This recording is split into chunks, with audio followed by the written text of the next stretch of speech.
The massive Thal-Drakian dreadnought materialized at the edge of the Kuiper Belt, its sleek obsidian hull absorbing what little sunlight reached the outer limits of the solar system. Behind it, a swarm of smaller vessels emerged from hyperspace, their synchronized arrival creating a ripple of gravitational distortions that sent nearby comets tumbling off course. On the bridge of the flagship, High Commander Zalthar surveyed the holographic display of the system before him. His elongated fingers danced across the control panel, zooming in on the third planet from the unremarkable yellow star. Scans indicate a civilization on the inner planets, Exalted One, reported his second-in-command, Krinvar. Primitive structures in orbit and on several moons and planetoids. Zalthar's multifaceted eyes narrowed. Threat assessment. Negligible, Krinvar replied with a dismissive gesture. Their technology appears to be barely beyond fossil fuel propulsion. No energy signatures indicating any weapons of concern.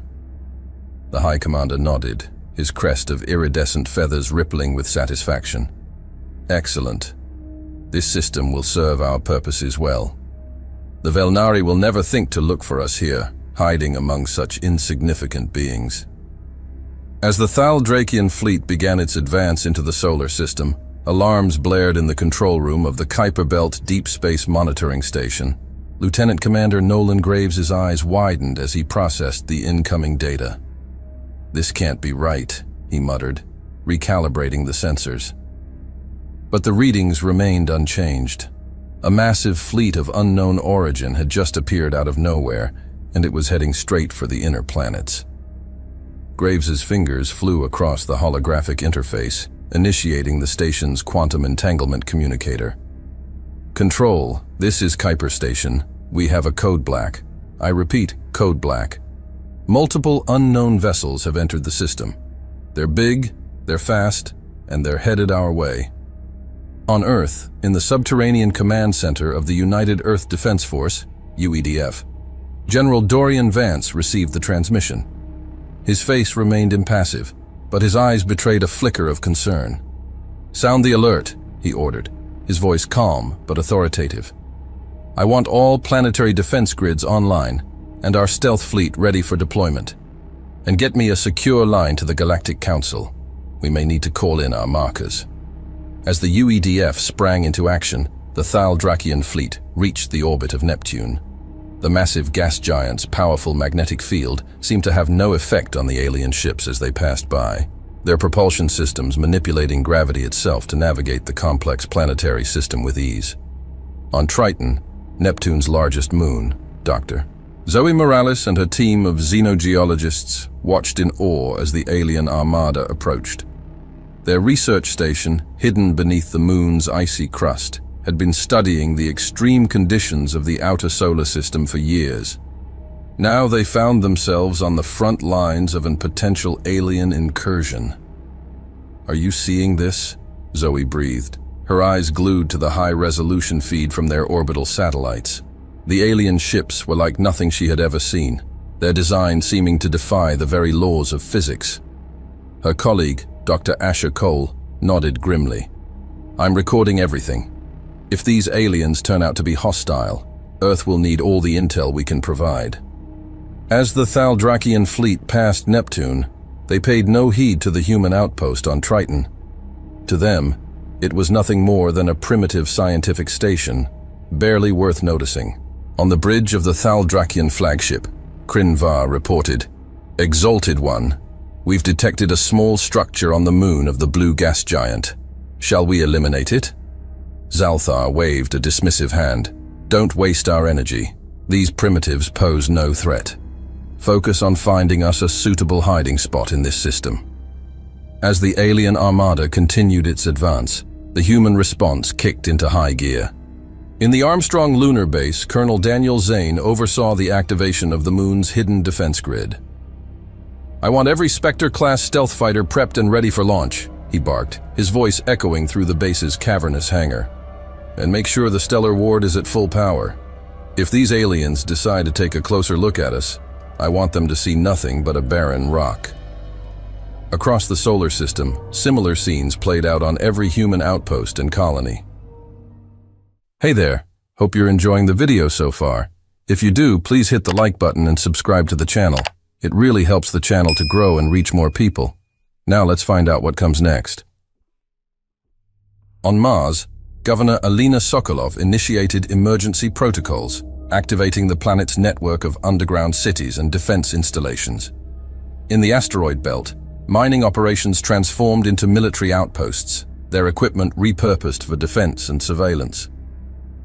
As the Thaldrakian fleet approached Jupiter, they encountered their first sign that this solar system might not be as primitive as they initially thought. A series of sleek black satellites orbiting the gas giant suddenly vanished from their sensors. Curious, Zalthar mused, leaning forward in his command chair. It seems these humans might have some rudimentary cloaking technology. No matter. It's still far too primitive to pose any real threat. Little did the Thaldrakians know that those disappeared satellites were now transmitting real-time data on the alien fleet's composition, weapons, and shield frequencies directly to UEDF headquarters on Earth. In the war room beneath Geneva, General Vance and his team analyzed the incoming data. Their tech is advanced, he noted, his eyes scanning the holographic displays, but not insurmountable. We've dealt with worse during the Andromedan incursion. His second-in-command, Admiral Douglas Cameron, nodded in agreement. Their arrogance will be their downfall. They clearly haven't detected our more advanced installations. We should strike now, while we have the element of surprise. Vance shook his head. Not yet. Let's see what they're here for first. If they're just passing through, we might avoid unnecessary bloodshed. But make no mistake, we'll be ready if they try anything. As the Thaldrakian fleet entered the asteroid belt, they encountered their first real obstacle. The dense field of rocky bodies posed a navigational challenge, even for their advanced ships. Exalted 1, Krinvar reported, our sensors are detecting unusual movements in the asteroid field. Some of the larger bodies appear to be moving against their orbital paths. Zalthar's eyes narrowed. Impossible. The primitives couldn't possibly have the technology to manipulate celestial bodies of that size. But the High Commander was wrong. Deep within Ceres, the largest object in the asteroid belt, Chief Engineer Victor Lau and his team were doing exactly that. Using a network of gravity manipulators, they were subtly altering the orbits of key asteroids, creating a constantly shifting maze that the alien fleet would have to navigate. Keep it random, Lau instructed his team, his fingers dancing across the holographic controls. We want them to think it's natural turbulence in the field. The longer we can delay them, the more time Earth has to prepare. As the Thaldrakian fleet carefully picked its way through the asteroid belt, the humans' hidden preparations continued. On Venus, beneath the planet's thick acidic clouds, Dr. Talia Morozov and her team worked feverishly in a secret facility. The gravitational data we're receiving from the alien fleet is revolutionary, Talia exclaimed, her eyes alight with scientific curiosity despite the dire situation. If we can reverse engineer their propulsion systems, we could make a quantum leap in our own technology. Her colleague, Dr. Ahmed Hassan, looked up from his own calculations. Assuming we survive this encounter, you mean? Have you made any progress on the deflector shield modifications? Talia nodded, pulling up a complex diagram on her holoscene. I think I've found a way to attune our shields to their weapons frequencies. If I'm right, we should be able to withstand their firepower long enough to strike back. Meanwhile, in the Jovian system, the Thaldrakian fleet had finally found what they were looking for. The complex network of moons and magnetic fields around Jupiter provided the perfect cover for their massive ships. We'll conceal the bulk of our fleet within the ring system of the gas giant, Zalthar declared. The electromagnetic interference will mask our energy signatures. The Velnari will never find us here. As the alien ships began to maneuver into position, they remained oblivious to the network of stealth satellites and hidden bases peppered throughout Jupiter's moons. On Ganymede, Europa, and Callisto, human observers watched and waited, gathering crucial intelligence on the invaders' every move. Back on Earth, in the halls of power, heated debates raged over how to respond to the alien presence. In an emergency session of the United Earth government, Representatives from every nation argued strategy and ethics. President Caroline Ward stood at the podium, her voice cutting through the chaos. "We cannot rush to conflict," she declared, "but neither can we stand idly by while an unknown force occupies our solar system. We must approach this situation with caution, strength, and above all, unity." As the political machine ground into action, the military preparations continued unabated. In hidden shipyards throughout the asteroid belt and beneath the surfaces of Mars and Venus, advanced warships were being readied for potential combat. These vessels, equipped with technology reverse-engineered from previous alien encounters, represented the pinnacle of human military achievement. Admiral Douglas Cameron oversaw the deployment from his command ship, concealed in a camouflage dock on Phobos. "All stealth cruisers, report in," he ordered, his voice calm but tinged with anticipation. One by one, the captains of Earth's most advanced warships signaled their readiness. These ships, invisible to all but the most advanced senses, were humanity's ace in the hole. If diplomacy failed, they would be the tip of the spear in humanity's defense. As the Thaldrakian fleet settled into their hiding spots around Jupiter, they remained blissfully unaware of the extensive human presence throughout the solar system. Their scans, focused on finding signs of primitive technology, had missed the carefully concealed evidence of a far more advanced civilization. High Commander Zalthar reclined in his command chair, a satisfied smile playing across his alien features. "Send word to the homeworld," he instructed Krinvar. "Tell them we've found the perfect hiding spot. These primitive humans will never even know we're here." Little did Zalthar know, but every word of that transmission was intercepted by human listening posts scattered throughout the outer solar system. In the UEDF headquarters, General Vance allowed himself a small, grim smile as he read the decrypted message. "So, they think they can use our home as their personal hiding spot," he mused. "Well, we'll just have to show them how wrong they are." As the Thaldrakian fleet settled into their positions around Jupiter, a new threat emerged from the depths of space. The quantum entanglement communicator in the UEDF headquarters chirped urgently, its display flickering to life with a priority message from the outer system sensors. General Vance's eyes widened as he read the report. "Another fleet approaching," he announced to the war room, his voice tight with tension. "Signature matches, known Velnari configurations. ETA to system entry, 6 hours." Admiral Cameron leaned over the holographic display, his brow furrowed. "The Velnari? Here. This can't be a coincidence." "Agreed," Vance nodded. "It seems our unwelcome guests have brought their war to our doorstep. Initiate Protocol Omega. I want every ship, every weapon, every soldier ready for potential engagement." As the orders went out, the solar system erupted into controlled chaos. On Mars, Governor Sokolov oversaw the activation of the planet's subterranean defense grid. Miles beneath the red planet's surface, massive particle accelerators hummed to life, ready to unleash devastating energy beams if needed. In the asteroid belt, Chief Engineer Lau's team worked feverishly to expand their gravity manipulation network. "We need to be ready to create a navigational nightmare for both fleets if it comes to that," Lau instructed, his fingers dancing across holographic controls. On Venus, Dr. Morozov and her team put the finishing touches on their modified deflector shields. "If this works," she explained to Dr. Hassan, "we'll be able to analyze their weapons in real time and adapt our defenses on the fly." As the hours ticked by, tension mounted throughout the system. In the Jovian moons, human observers watched as the Thaldrakian fleet stirred, clearly aware of the approaching Velnari armada. On the bridge of the Thaldrakian flagship, High Commander Zalthar snarled in frustration. "How did they find us so quickly?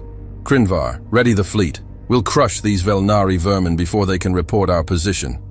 As the Thaldrakian ships began to move out from their hiding spots among Jupiter's moons, they remained oblivious to the human stealth satellites tracking their every move.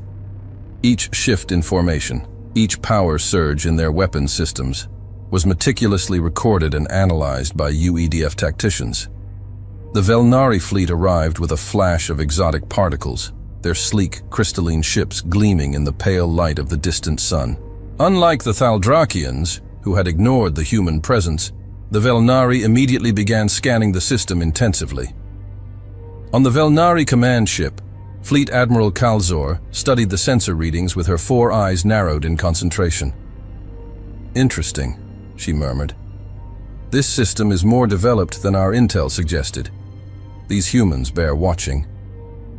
But before the Velnari could investigate further, the Thaldrakian fleet launched their attack. Brilliant beams of energy lanced out across space, slamming into the Velnari shields with earth-shattering force. The battle that ensued was like nothing humanity had ever witnessed. The 2 alien armadas clashed in a dazzling display of advanced technology and tactical prowess. Weapons that distorted the very fabric of space-time were unleashed, creating localized gravity wells that crushed unfortunate ships caught in their pull.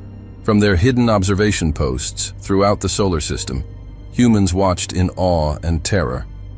On Titan, xenobiologist Dr. Zoe Morales and her team frantically recorded and analyzed the alien combat tactics. "Their maneuvers," she breathed. "They're operating on a level of spatial awareness we've only theorized about." As the battle raged, it began to spill outward from the Jovian system.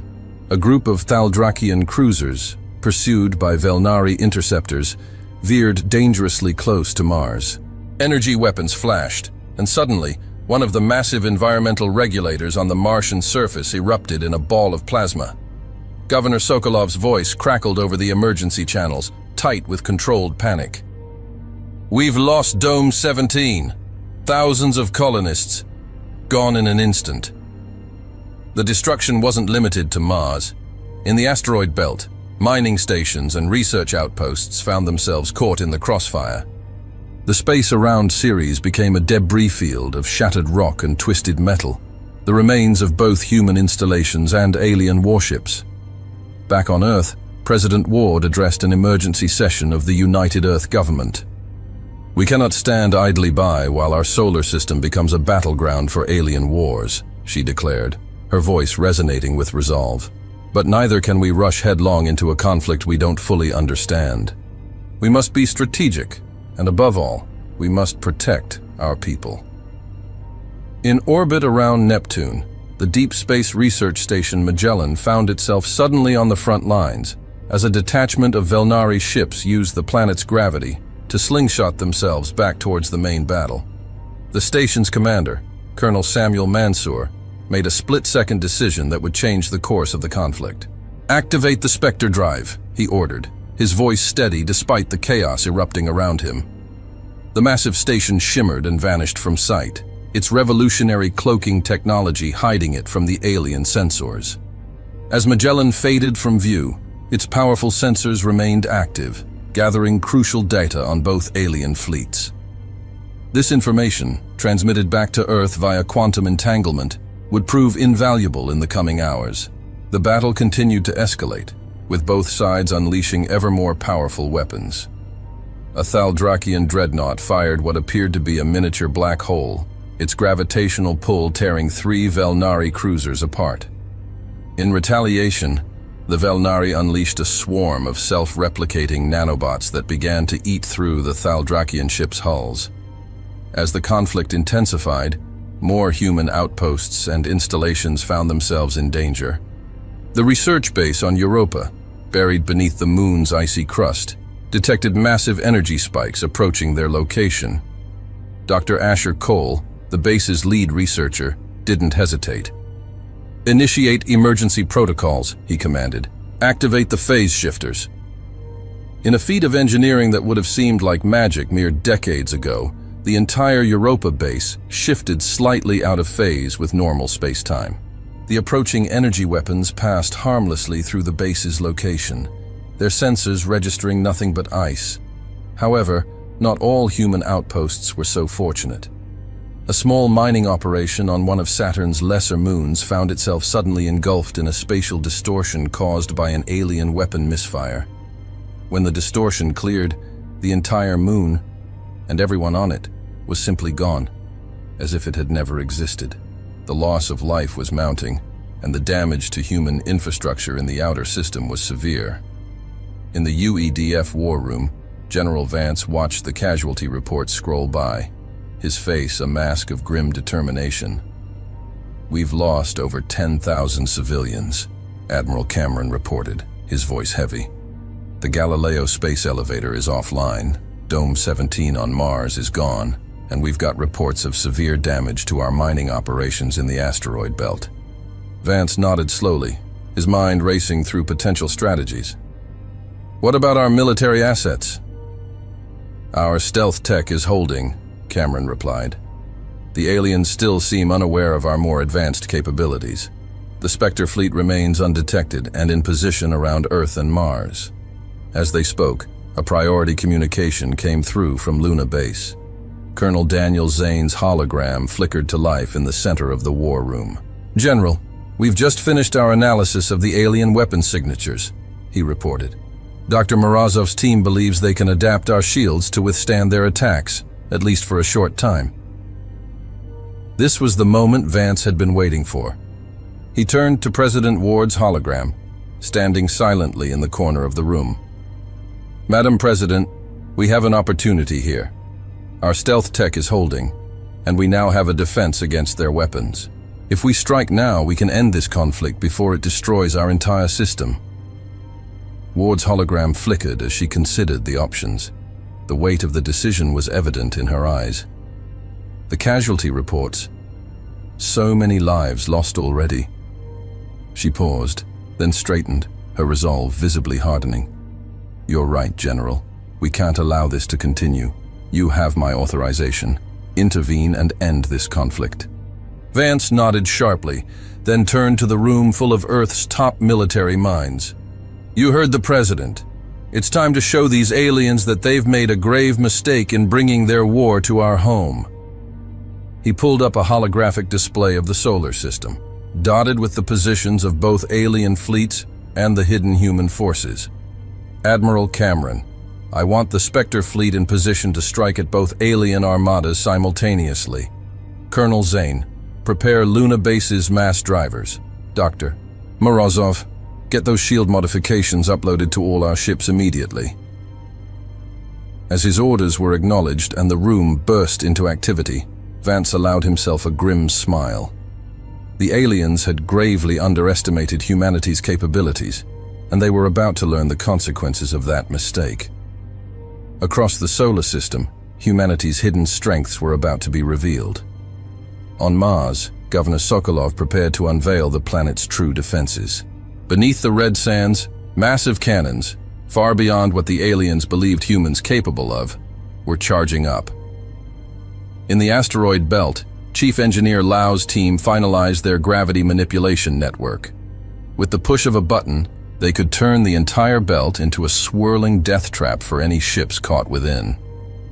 On Venus, Dr. Morozov watched as her shield modifications were transmitted to every human ship and installation in the system.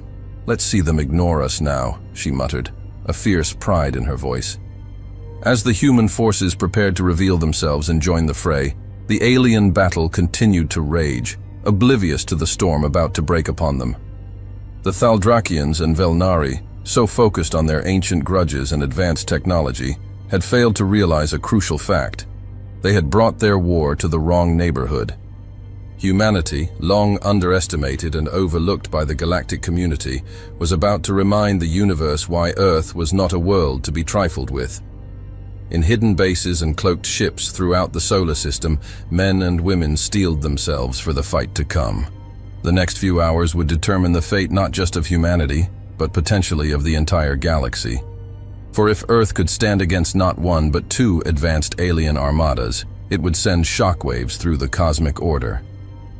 In the UEDF war room, General Vance took a deep breath, his hand hovering over the button that would launch humanity into an interstellar war.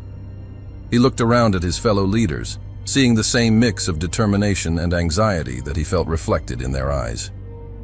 "For Earth," he said simply, and pressed the button. Across the solar system, humanity's hidden fleets and defenses sprang to life. The trap was set, the die was cast. The true test of human ingenuity and courage was about to begin. As General Vance's finger depressed the button, a ripple of activity spread across the solar system. Hidden bases on moons and asteroids sprang to life, their camouflaged surfaces peeling away to reveal gleaming weapon arrays and launch bays. In the depths of space, massive structures that had lain dormant for years began to stir, their fusion engines igniting with a blue-white glare that outshone nearby stars. The Spectre fleet, Earth's most closely guarded secret, decloaked in perfect synchronization. Sleek, angular ships with matte black hulls that seemed to drink in the light appeared in strategic positions throughout the system. Their sudden manifestation sent shockwaves through both alien fleets, momentarily halting their battle as sensors struggled to make sense of the new arrivals. Admiral Cameron's voice crackled over the secure comms. "All ships, this is Cameron. You have your targets. Remember your training. Remember what we're fighting for. Today, we show the galaxy that humanity is not to be messed with. Engage at will." The human counterattack began with a display of tactical precision that left both Thaladrakians and Velnari reeling. Spectre ships executed micro-jumps, appearing and disappearing in split-second intervals, unleashing barrages of exotic particle beams before vanishing again. The aliens' advanced shields, designed to withstand the most powerful known weapons, flickered and failed under the assault of human technology they had never encountered before. On the bridge of the Thaldrakian flagship, High Commander Zalthar watched in disbelief as his fleet's formations crumbled. "Impossible," he muttered, his crest of iridescent feathers flaring in agitation. "How can they have such technology?" His tactical officer, struggling to make sense of the sensor data, shook his head in confusion. "Exalted One, they're ships. They're using some kind of propulsion we've never seen before. It's as if they're manipulating the fabric of space-time itself." Meanwhile, on the Velnari command ship, Admiral Kalzor's 4 eyes widened as she watched the unfolding chaos. "These can't be the same primitives we detected earlier," she hissed, her tentacles writhing in agitation. "Scan the planet again. There must be some explanation." But there was no time for further analysis. The human attack pressed on, relentless and devastating in its precision.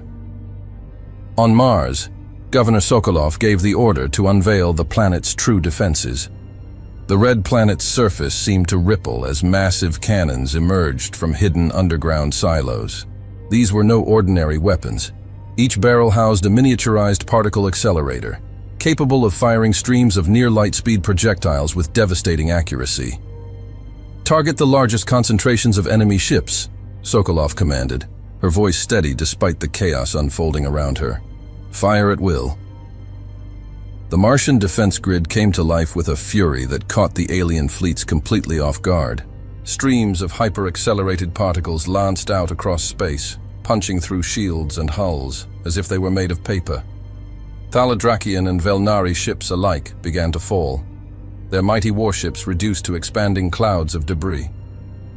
In the asteroid belt, Chief Engineer Lau's gravity manipulation network activated.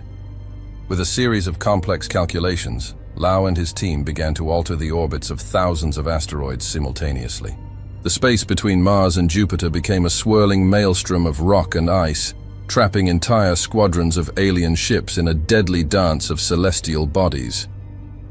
"Redirect series," Lau ordered, his fingers flying across holographic controls. "Let's give our friends a proper welcome." The dwarf planet, nearly 1,000 kilometers in diameter, began to move with unnatural speed and precision. It barreled through the heart of the Thaldrakian fleet, its gravitational pull tearing ships apart and sending survivors scattering in panic. Near Venus, Dr. Morozov's modified shields were put to the test as a group of Velnari cruisers, fleeing the carnage in the inner system, opened fire on the human defenses there. The energy weapons that had torn through Thaldrakian shields like tissue paper splashed harmlessly against the shimmering barrier surrounding the Venusian outposts. "Shields holding at 98% capacity," one of Morozov's assistants reported, a note of awe in her voice. "We're not just deflecting their attacks, we're absorbing the energy." Morozov allowed herself a brief smile of triumph. Excellent. Reroute the absorbed energy to the main cannon. Let's show them what happens when they pick a fight in our backyard. The surface of Venus rippled as a massive weapon platform rose from beneath the planet's toxic clouds. It charged with an ominous hum, drawing power not just from its own generators, but from the very attacks of the Velnari ships. When it fired, it was as if a new star had been born. A lance of pure energy shot out across the solar system, cutting through ship after ship, leaving a trail of destruction in its wake. The Velnari cruisers, caught off guard by the sudden counterattack, attempted to regroup. But their formations, so effective against conventional enemies, proved woefully inadequate against the unpredictable and devastating human assault. In lunar orbit, the battle took a dire turn. A group of Thaldrakian destroyers, realizing the threat posed by human defenses, launched a desperate attack on the moon's largest outpost. Their weapons fire overwhelmed the station's shields, and for a heart-stopping moment, it seemed as if thousands of lives would be lost. But humanity's ingenuity shone through once again. As the station's outer hull began to breach, emergency force fields snapped into place, compartmentalizing the damage. Automated repair drones swarmed out, patching holes even as they formed. Colonel Daniel Zane, commanding the lunar defenses, didn't miss a beat. "Activate the mass drivers," he ordered, his voice calm despite the chaos around him. "Time to take out the trash." The moon's surface erupted as dozens of electromagnetic railguns, each the size of a skyscraper, emerged from hidden bunkers. These weapons, designed to launch payloads to the outer solar system, now turned their immense power against the attacking Thaldrakian ships. Projectiles accelerated to a significant fraction of light speed shot out from the lunar surface. The kinetic energy unleashed was staggering. Thaldrakian ships, even with their advanced shields, stood no chance. The first volley alone reduced half the attacking force to expanding clouds of plasma. As the battle raged on, the human forces began to push back against the alien invaders. The Spectre fleet, operating with unprecedented coordination, systematically targeted and eliminated alien ships that ventured too close to Earth. Advanced ECM suites confused alien targeting systems, while pinpoint strikes from stealth fighters disabled key systems on larger vessels. In the Kuiper Belt, long-dormant defense platforms awakened. These massive structures, hidden among the icy bodies at the edge of the solar system, began to emit powerful gravitational fields. Alien ships attempting to flee found themselves caught in these artificial gravity wells, their engines straining futilely against forces they couldn't comprehend. Back in the inner system, a squadron of human ships executed a daring maneuver near Mercury. Using the planet's intense heat and radiation as cover, they launched a surprise attack on a Velnari battle group. The aliens, their sensors blinded by the solar interference, never saw the attack coming. Within minutes, the pride of the Velnari fleet was reduced to drifting wreckage. On Earth, in the depths of the Mariana Trench, a secret installation stirred to life. Massive gates opened in the ocean floor, and from the abyss rose a fleet of sleek biomechanical ships. These vessels, the product of reverse-engineered alien technology and cutting-edge human innovation, joined the fray with devastating effect. Their organic hulls adapted in real time to enemy attacks, while their weapons, a fusion of biological and technological systems, overwhelmed alien defenses with ease. In near-Earth orbit, a Velnari battle group that had been attempting to establish a blockade suddenly found itself under attack from all sides. Human ships seemed to materialize out of nowhere, their weapons tearing through the alien defenses with ruthless efficiency. Within minutes, the blockade was shattered, its remnants scattering in disarray. The space around Earth became a graveyard of alien ships. The Spectre fleet, now fully revealed, proved to be more than a match for the invaders. Their advanced propulsion systems allowed them to dance around the lumbering alien dreadnoughts, while their weapons, a mix of conventional and exotic technologies, systematically dismantled the enemy forces. On the bridges of both the Thaldrakian and Velnari flagships, the alien commanders watched in growing horror as their forces were systematically dismantled. Reports flooded in from all corners of the solar system, each more dire than the last. High Commander Zalthar, his crest of iridescent feathers flaring in agitation, turned to his second-in-command. "How is this possible?" he raged. "Their weapons, their tactics, they're beyond anything in our records." His tactical officer, struggling to keep up with the flood of incoming data, shook his head in disbelief. "Exalted One, it's not just their technology, their strategies. It's as if they've been preparing for this exact scenario for years." Admiral Kalzor of the Velnari, her four eyes wide with disbelief, struggled to comprehend the situation. "We've conquered 1,000 worlds," she muttered, her tentacles writhing in agitation. "How can these humans possess such power?" Her second-in-command, visibly shaken, reported, "Admiral, we're detecting energy signatures unlike anything we've ever encountered. Their ships are using some form of propulsion that defies our understanding of physics, and their defenses. It's as if they've studied our weapons and designed perfect countermeasures." As the alien leaders grappled with the shocking turn of events, the human forces pressed their advantage.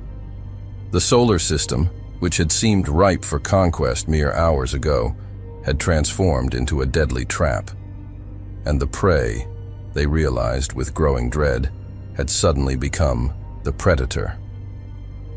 In the asteroid belt, a group of Thaldrakian cruisers found themselves caught in an impossible situation. The very rocks around them seemed to come alive, swarming their ships like angry insects. Human-controlled drones, disguised as asteroids, attached themselves to the alien vessels, drilling through hulls and disabling critical systems. Near Jupiter, a wing of Velnari fighters attempted to use the gas giant's intense magnetic field to mask their approach on a human outpost on Ganymede. But as they entered the planet's upper atmosphere, they triggered a trap. Massive lightning bolts, far larger and more powerful than any natural phenomenon, lashed out from the planetary storm systems.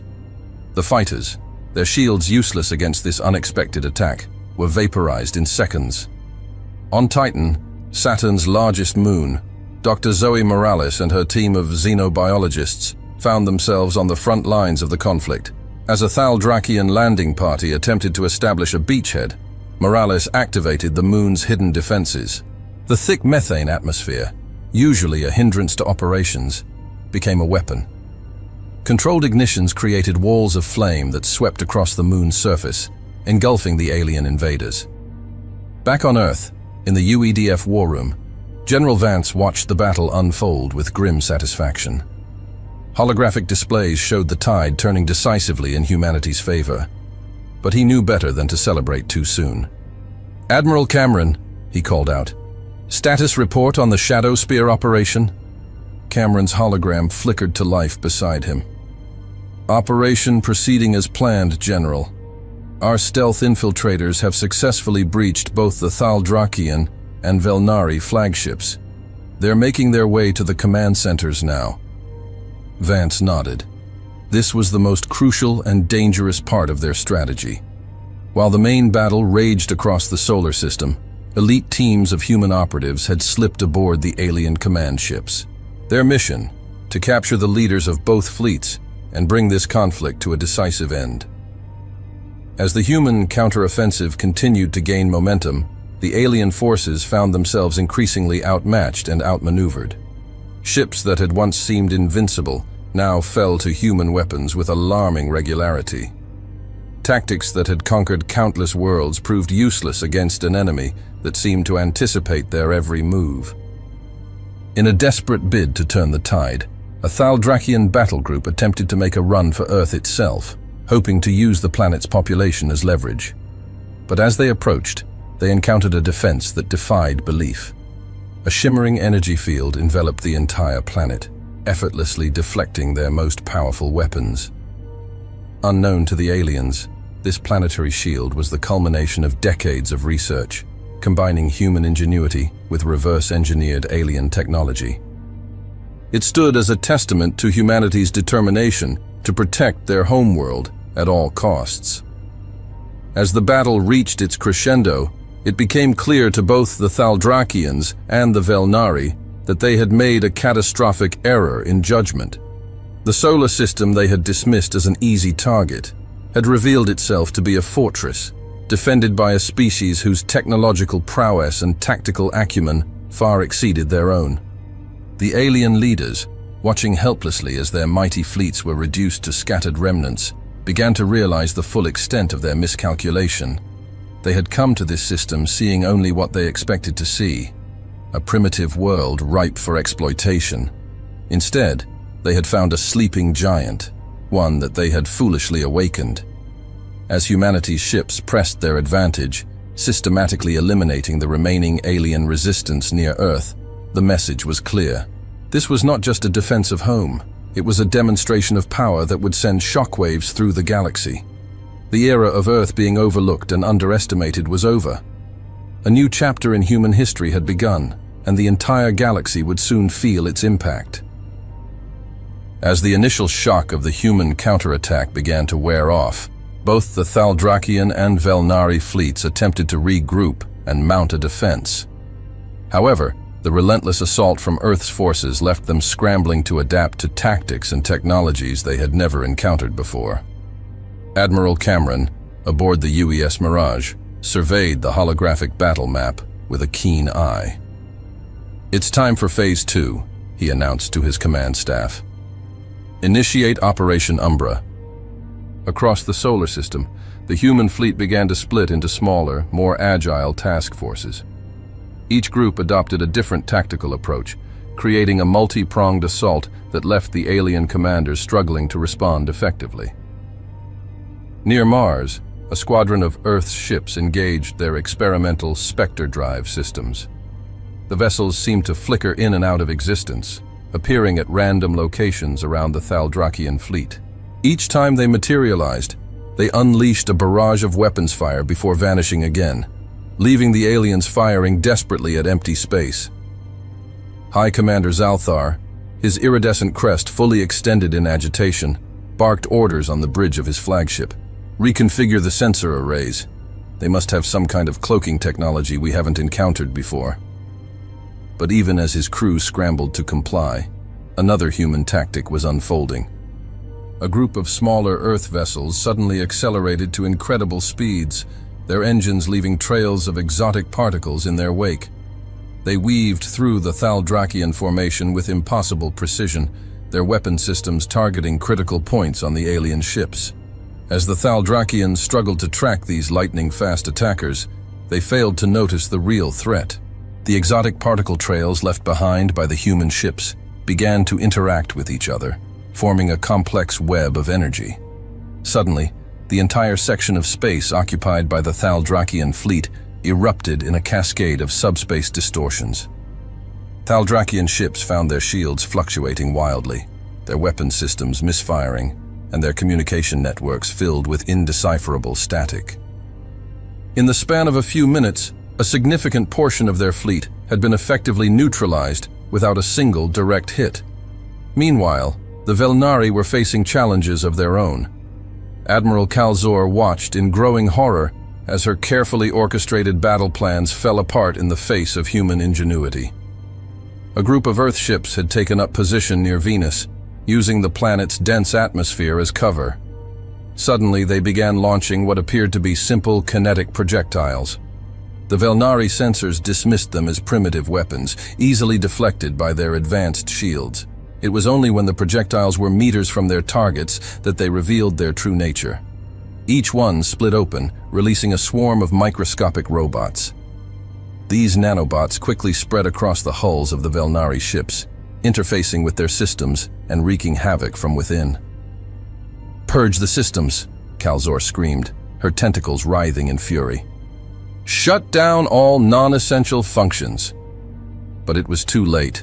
The nanobots had already infiltrated too deeply. Across her fleet, ships began to lose power, their engines sputtering out as life support systems flickered ominously.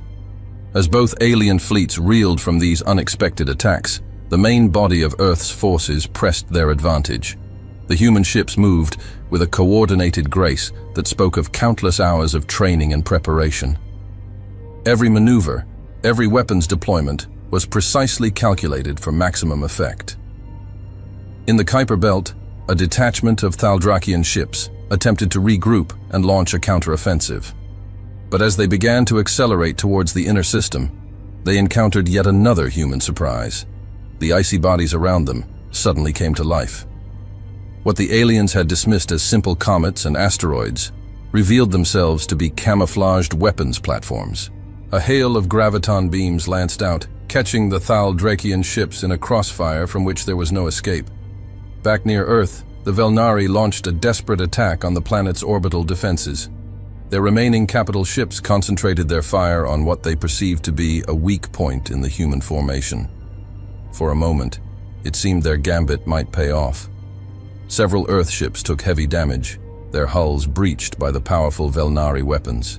But then, the true nature of humanity's defense strategy revealed itself. The damaged ships, rather than retreating, moved closer to their attackers.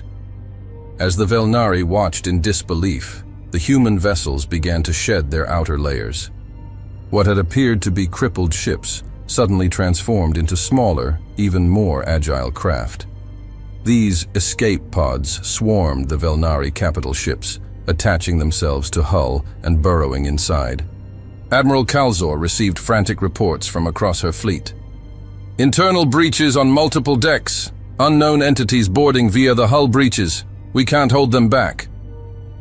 The tide of battle had well and truly turned. Both the Thaldrakians and Velnari found themselves fighting a losing battle against an enemy that seemed to have an endless array of tricks up their sleeve. In the UEDF war room, General Vance allowed himself a small smile of satisfaction. "Initiate the final phase," he ordered. "It's time to end this." Across the solar system, the human fleet began to converge on the alien flagships. But even as the main battle raged, small, stealthy craft were maneuvering into position. These were the elite infiltration teams, tasked with the most dangerous and crucial part of the operation. Aboard the UES Wraith, Lieutenant Joshua Cooper ran through final checks with his team.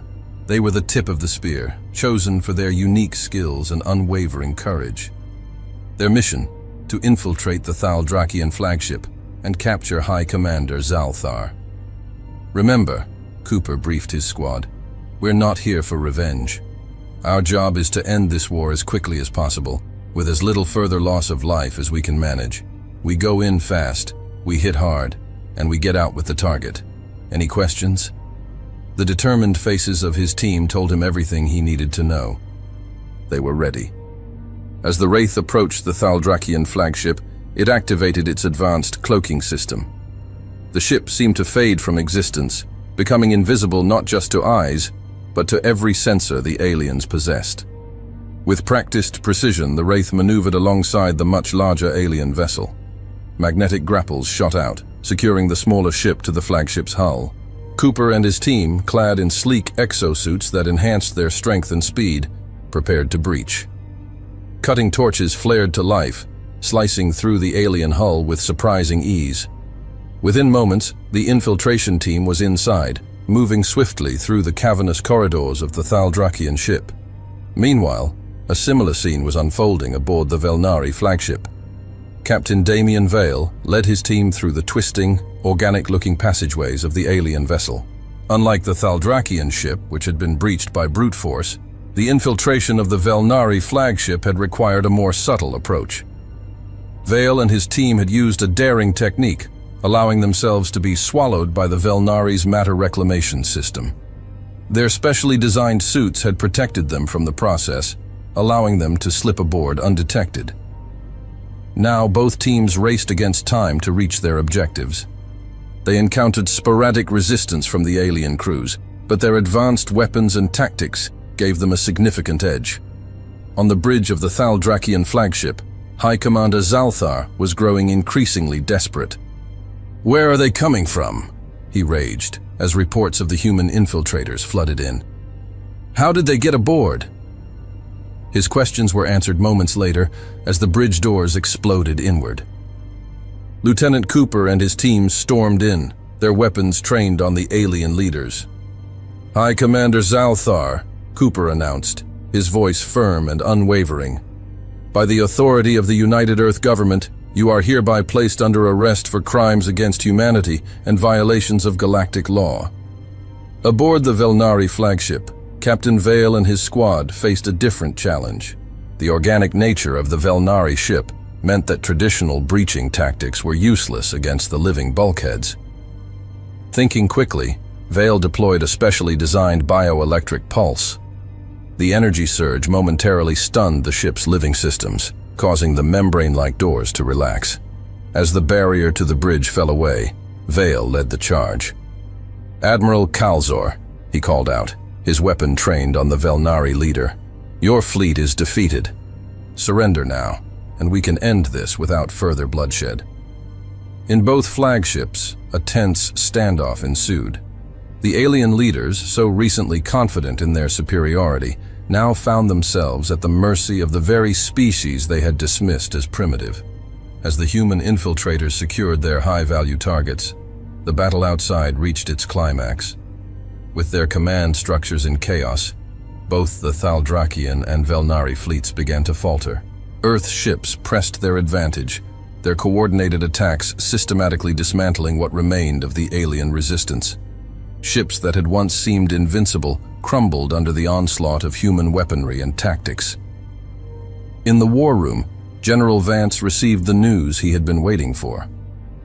"Sir," his communications officer reported, "we've received confirmation. Both alien leaders are in custody. The infiltration teams were successful." Vance nodded, allowing himself a moment of relief before focusing on the task at hand. "Send the message to all human forces," he ordered. "Operation Checkmate is complete. Cease fire and begin rescue operations for any survivors." As the sounds of battle faded across the solar system, a new challenge presented itself. The remnants of two of the galaxy's most powerful fleets now floated dead in space, their crews alternating between confusion, fear, and awe at the power humanity had displayed. Aboard the captured flagships, the human infiltration teams began the delicate process of securing their prisoners and gathering vital intelligence. The data they collected would be crucial in the coming days, as humanity prepared to make its debut on the galactic stage. Lieutenant Cooper, his mission accomplished, took a moment to look out a viewport at the Earth floating serenely in the distance. The blue marble, so often dismissed as insignificant by spacefaring races, had just proven itself to be anything but. As rescue operations began and diplomats prepared for the inevitable negotiations, one thing was clear: the galaxy would never be the same again. Humanity, long overlooked and underestimated, had arrived on the cosmic scene with a bang, and they were here to stay. The captured alien leaders, still reeling from the sudden reversal of their fortunes, were swiftly transferred to secure human vessels. As they were led away, the magnitude of their miscalculation began to dawn on them. They had come to this system seeing only what they expected to see: a primitive world ripe for exploitation. Instead, they had found a sleeping giant, one that they had foolishly awakened. In the aftermath of the battle, as human ships began the process of securing disabled alien vessels and rescuing survivors, the true scale of Earth's victory became apparent. Not only had they successfully defended their home, but they had done so in a way that would send shockwaves through the galactic community. Admiral Cameron, surveying the aftermath from the bridge of the UES Mirage, allowed himself a small smile. "Send word to Earth," he ordered. "The solar system is secure. We await further instructions." As the message was relayed, the crews of Earth's ships took a moment to absorb the magnitude of what they had accomplished. They had faced two of the most powerful fleets in the known galaxy and emerged victorious. It was a testament to human ingenuity, courage, and the unshakable determination to protect their home. But even as they celebrated their victory, new challenges loomed on the horizon. How would the wider galaxy react to this demonstration of human power? What consequences would this victory bring? And perhaps most importantly, how would humanity use its newfound position on the galactic stage? For now, those questions would have to wait. There were wounded to tend to, prisoners to process, and a solar system to secure. But one thing was certain: the galaxy would never look at Earth the same way again. The era of humanity being overlooked and underestimated was over. A new chapter in human history had begun, and its impact would be felt across the cosmos for generations to come. As the dust settled across the solar system, the full extent of humanity's victory became clear. The once mighty Thaldrakian and Velnari fleets lay in ruins, scattered like cosmic debris. Earth's forces, displaying unprecedented coordination and tactical prowess, began the process of securing their hard-won triumph. Admiral Cameron, standing tall on the bridge of the UES Mirage, surveyed the holographic battle map. His voice, steady and resolute, carried across the command deck. Begin rescue operations. Prioritize life support for damaged vessels, both ours and theirs. We're not just victors today. We're setting the standard for how an advanced civilization conducts itself.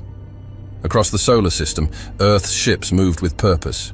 Crews worked tirelessly to secure disabled alien vessels and rescue survivors. The advanced medical technology of the human fleet, once hidden from prying eyes, now saved the lives of those who had, mere hours ago, sought Earth's destruction. On Mars, Governor Sokolov oversaw the conversion of military installations into emergency medical centers. Her announcement echoed through the facilities. They may have been our enemies, but they are sentient beings in need. We will show them humanity's true strength, not just in battle, but in compassion. This sentiment reverberated across human outposts. On Titan, Dr. Morales and her team of xenobiologists worked feverishly to adapt their medical knowledge to alien physiologies. Their efforts, born from a genuine desire to preserve life regardless of origin, stood in stark contrast to the invaders' initial callousness. Meanwhile, aboard the captured Thaldrakian and Velnari flagships, the final act of this cosmic drama unfolded.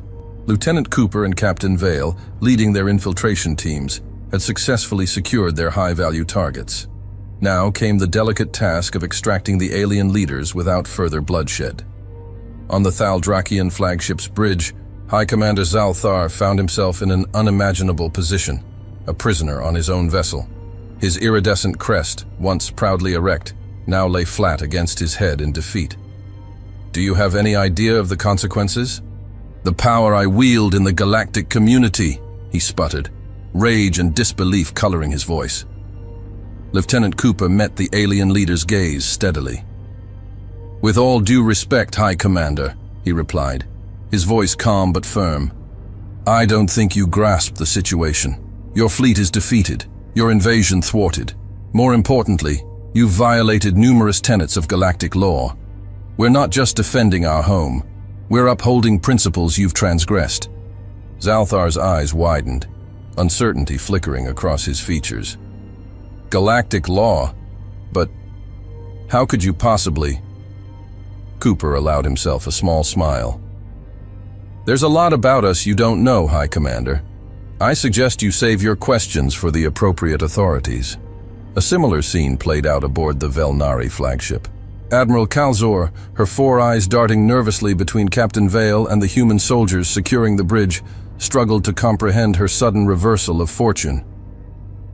"This defies all logic," she muttered, tentacles writhing in agitation. "We are the Velnari. We do not fall to primitives." Vale, his expression professionally detached, replied evenly, "I think it's time to reevaluate your definition of primitive, Admiral. Your arrogance has cost you dearly. But rest assured, you'll be treated fairly and in accordance with galactic standards of justice." As the alien leaders were secured and prepared for transfer, General Vance received word of the successful captures. Standing in the UEDF war room, surrounded by holographic displays showing the battle's aftermath, he allowed himself a moment of quiet satisfaction before issuing his next orders. "Prepare the prisoners for immediate transport," he commanded, his voice carrying the weight of history. "We're taking them directly to the Galactic Council. It's time to show the cosmos that Earth is ready to take its place on the interstellar stage." The news of this decision sent shockwaves through the captured alien crews. Whispered conversations and stunned glances were exchanged as the implications sank in. These humans, dismissed as insignificant, not only possessed the military might to defeat two of the galaxy's most powerful fleets, but also had knowledge of, and apparently standing with, the Galactic Council itself. As preparations for the journey began, humanity's true level of technological advancement became increasingly apparent to their vanquished foes.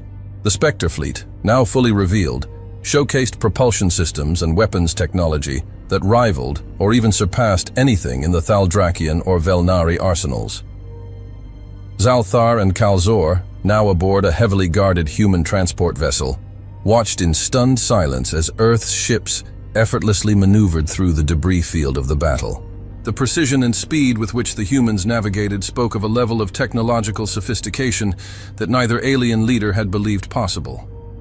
During a routine systems check, Zalthar overheard two human engineers discussing the finer points of faster-than-light travel.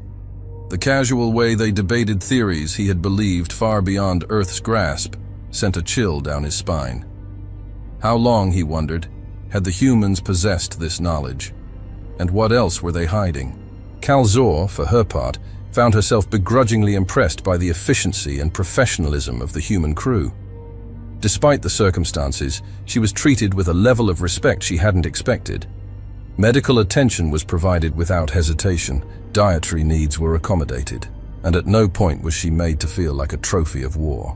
As the transport ship prepared to depart the solar system, escorted by a formidable contingent of Earth's finest vessels, the alien leaders felt the last vestiges of their arrogance crumble. The humans hadn't just defeated them in battle, they had outmaneuvered them on a cosmic scale. In a moment of quiet, Kalzor turned to Zalthar, her voice barely above a whisper. How could we have been so blind?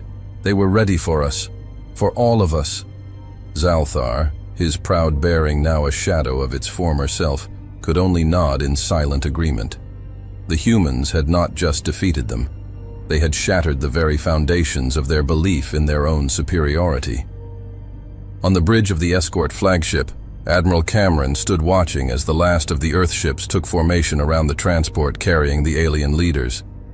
Beside him, General Vance gazed out at the star-studded expanse, his expression thoughtful. "It's not the debut we planned," Cameron mused, "but I'd say humanity made quite an impression." Vance nodded, a hint of a smile playing at his lips. "Indeed, but this is just the beginning. We've shown the galaxy what we're capable of in war. Now comes the real challenge, showing them what we can do in peace."